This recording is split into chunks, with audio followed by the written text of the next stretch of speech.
Okay, we're jumping into step 5 here. You can see at this point we've adjusted the interior angles, been adjusted here. Everything adds up to 180 degrees. Once that's done, again, our lengths were measured, so those are already established. Our azimuths, though, this one was set, but we did calculate those. Once we have all those azimuths, it's easy to go ahead and calculate each of the departures here. And we got the sum of those to find our linear mesh closure in relative precision. So now what we're going to do is we're going to take the fact that this is the departures and the latitudes are off right here a little bit, and we're going to distribute these portions back into the latitudes and departures in such a way that when we do the corrected ones here, this should come out to 0. So our equation when we distribute this is that our delta XAB, so this is how much what our XAB should be, the delta X, and so we're going to take the departure, the original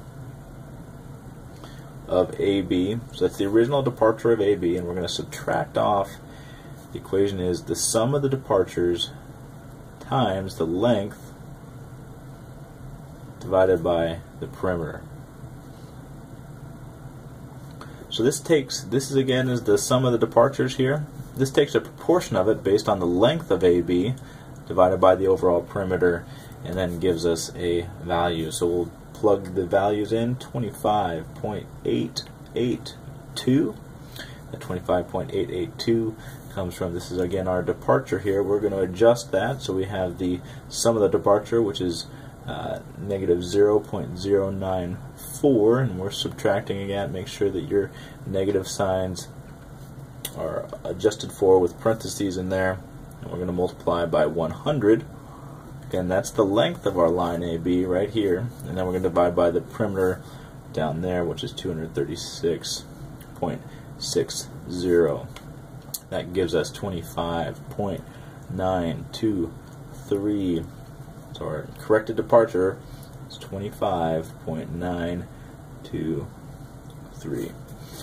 Do this for in the y direction as well. So our latitude of AB. So this is going to be take the original latitude of AB. I'm going to subtract off the sum of the latitudes times the length over the perimeter. Again, you're going to see that this is very similar to the same equation here. The only thing that's different is we've got the original latitude and then the sum of the latitudes as opposed to departures there. This part is the same proportion.